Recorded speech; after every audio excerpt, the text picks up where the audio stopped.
live in the middle of nowhere. My house is surrounded by farm fields, and my nearest neighbors are far enough away that I'd have to yell at the top of my lungs for them to hear me. And even then, they probably wouldn't. I live in Ontario, Canada, where winters can be merciless. Snowstorms aren't just an inconvenience, they're a way of life. My husband unfortunately often works away, leaving on Sunday and coming back late Friday night. Being alone doesn't bother me much. I have a Rottweiler Bull Mastiff cross named Duke. He's a massive, intimidating dog with a low growl that would make anyone think twice about approaching. Duke's always been protective, and his hatred of strangers gives me a sense of security I couldn't get from a deadbolt alone. It was the middle of winter, and a brutal snowstorm had rolled in. The wind howled like a vampire, and the snow swirled so thick it looked like a wall of white outside my windows. It was late Tuesday night, and I'd gone to bed early because I had to work at 7 a.m. the next morning. The storm made the house creak and groan, but it was nothing I wasn't used to. Duke was curled up at the foot of my bed, snoring loudly. His presence always made me feel safe. Somewhere past midnight, I woke to the sound of knocking at the front door. It was faint at first, almost like the wind might have been playing tricks on me. I sat up, dazed, and looked toward the door. Duke stirred but didn't bark. I felt it must have been my imagination. Who would be out in the middle of a snowstorm at this hour? I drifted back to sleep. Then I heard it again, 3 deliberate knocks. My eyes snapped open, and this time, Duke was alert. He sat up, ears perked, his low growl vibrating through the room. "What the hell?" I whispered to myself. My heart started pounding. The knocks didn't come again. After a few moments of listening to nothing but the wind, I convinced myself it had to be a dream or some strange noise from the storm. Duke settled back down, and eventually, so did I. When my alarm went off at 6 a.m., the storm had quieted. I pulled on my coat and boots and stepped outside to start my car and brush off the snow.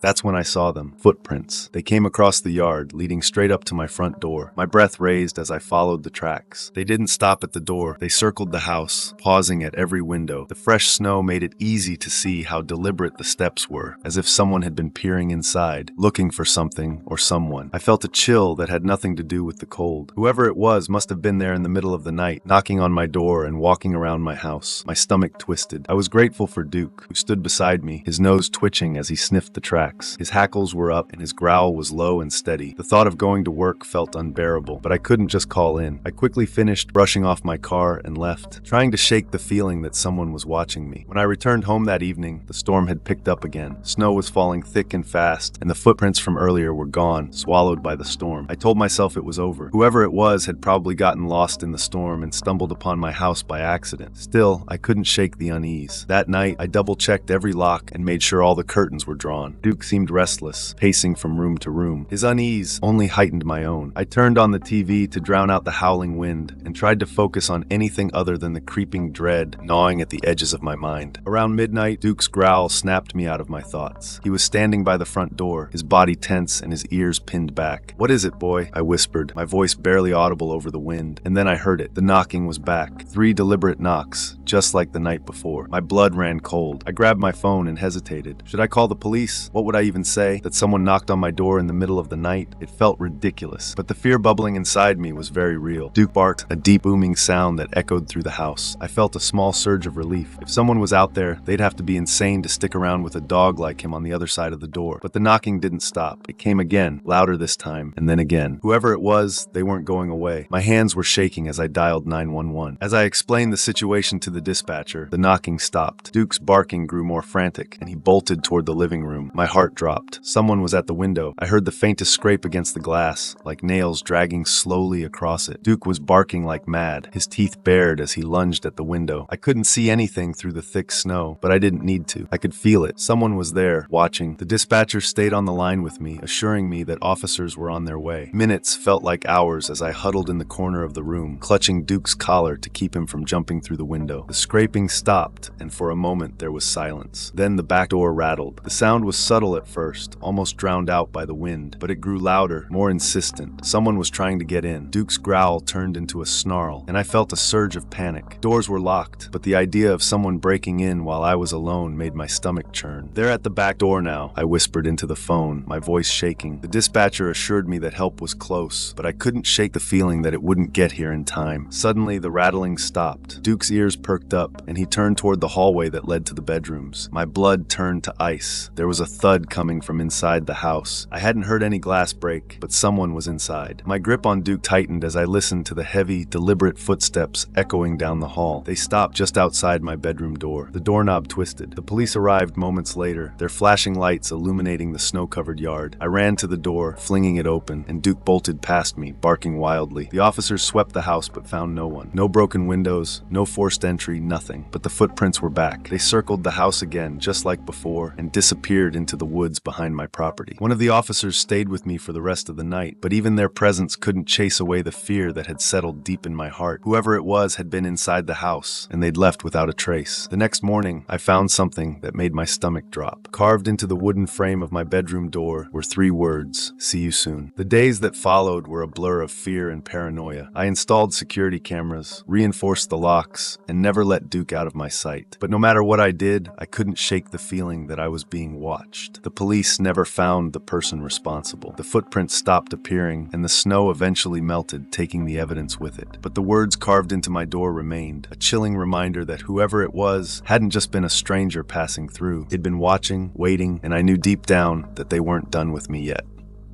The darkness crept in like a thief in the night, shrouding our complex in an unsettling silence. It had been 5 days since we'd last seen her. The lady who jogged daily at 5 a.m., her routine as predictable as the sunrise. Her car, once a familiar sight in the parking lot, remained stationary, a haunting reminder of her absence. As the days passed, our concern grew, like a slow-burning fire that refused to be extinguished. I remembered the first time I saw her bright smile and infectious enthusiasm as she bounded out of her apartment, ready to take on the day. She was a fixture in our community, a familiar face that we'd all grown to appreciate. But now, her disappearance had left a gaping hole, a sense of unease that hung in the air like a challenge. This guy and I had often exchanged pleasantries with her, discussing everything from the weather to our shared love of running. So when she failed to appear for her daily jog, we knew something was amiss. We approached the caretaker, our voices laced with concern, and asked him to check on her. He knocked on her door, the sound echoing through the corridor like a death knell. There was no response, only an oppressive silence that seemed to swallow all sound. He tried the door, and to our surprise, it swung open, unlocked and unguarded. A sense of trepidation settled over us as he stepped inside, his eyes scanning the apartment for any sign of life. And then he saw her, lying on her bed, her body still and unresponsive. The caretaker's face was pale, his eyes wide with shock. As he stumbled backward, his voice barely above a whisper, She's dead." The news spread like wildfire, a devastating blow that left us all reeling. A close friend who was the next of kin was contacted, and she arrived, her face engraved with grief. She told us that the deceased had mentioned experiencing a terrible headache on Tuesday, but during their last call on Friday night, she'd said she was feeling better. As the friend spoke, I couldn't help but feel a sense of unease. The deceased had no family, no one to mourn her passing or to wonder what had happened in those final fateful days. It was a sobering reminder of the fragility of life, the way it could be snuffed out in an instant, leaving behind only questions and what-ifs. I couldn't shake the feeling of fear that had engulfed my heart. Living alone, as I did, was suddenly a daunting prospect. What if something happened to me? Who would notice my absence? Who would care? The days that followed were a blur of police investigations and sober reflections. We, the tenants, would gather in the common areas, our conversations hushed and subdued as we struggled to come to terms with what had happened. The deceased's apartment, once a warm and welcoming space, was now a crime scene, a reminder of the darkness that lurked in every corner of our lives. As I lay in bed that night, my mind racing with thoughts of the deceased, I couldn't help but wonder what had happened in those final hours. Had she been alone, or had someone been with her? The not knowing was a constant eroding presence, a reminder that some secrets would forever remain unspoken. The darkness outside seemed to press in, a physical presence that threatened to consume me whole. I felt small and vulnerable, a solitary figure in a vast and uncaring world. The deceased's passing had left a void, a sense of disconnection that I couldn't shake. As the night wore on, my fears gave way to a sense of despair. I was scared of living alone, scared of the unknown, and scared of the darkness that lurked within every human heart. The deceased's story was a stark reminder that life was precious, fleeting, and fragile, and that sometimes the most terrifying monsters were the ones that lived inside our own minds. In the end, it was not the death itself that haunted me, but the silence that followed. The silence of a life unlived, of possibilities unexplored, and a future unfulfilled. The deceased's passing had left an indelible mark on our community, a reminder that we were all just a heartbeat away from eternity, and that the darkness that lurked outside was always waiting to pounce.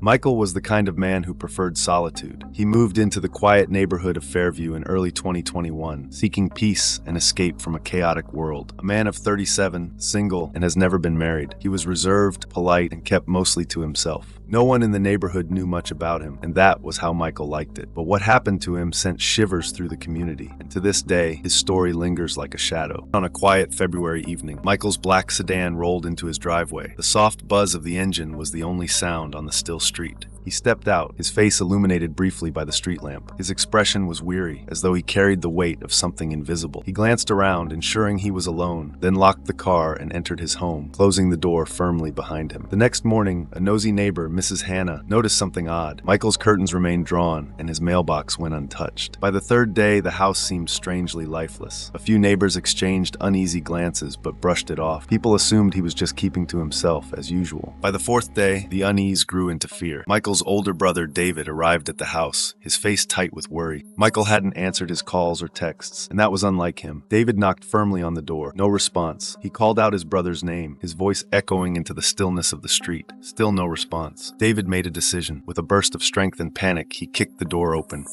The house was cold, unnaturally so, as if the air itself had died. David stepped inside, calling Michael's name again. The only reply was the sound of the wood blocks under his feet. The living room was tidy, almost too perfect, as though no one had lived there at all. An unpleasant smell hung in the air. David's steps grew hesitant as he climbed the stairs. Each creak of the wood felt louder. When he reached Michael's bedroom door, he paused. Something inside him screamed not to open it, but he did. Michael lay still on his bed. His body was pale, his face frozen in an expression of something between pain and sorrow, his right hand holding a wad of crumpled bills, while his left held onto his phone. The screen was still on, glowing faintly. A single word was typed into the search bar, and it says, "Help!" The police arrived within the hour, but the investigation raised more questions than answers. There were no signs of forced entry. The autopsy revealed no injuries, no poisons, and no medical conditions that could explain his death. The cause was officially listed as unknown, but David couldn't let it go.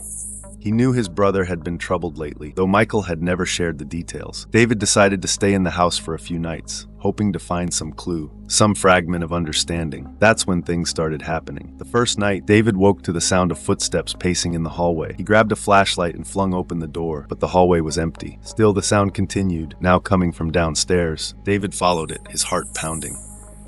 In the living room, the television flickered on by itself. As he approached, a single word appeared on the screen.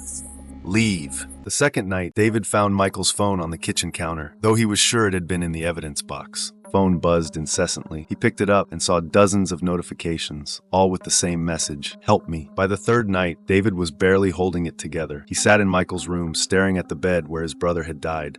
The room was heavy, with a brutal silence. Suddenly, the temperature dropped, and David's breath came out in visible puffs. A shadow moved in the corner of the room, and a voice, low, rasping, and unmistakably Michael's, whispered, "Why didn't you come sooner?" David fled the house that night and never returned. He sold the property to a developer who demolished it within weeks. But the story of Michael Carter spread, whispered from neighbor to neighbor. Some say Michael's spirit still lingers in Fairview, searching for the answers he never found in life. Others claim to have seen his shadow in the windows of the new apartment building that now stands where his house once was. One thing is certain, Michael Carter's death was not the end of his story. It was only the beginning of something far darker.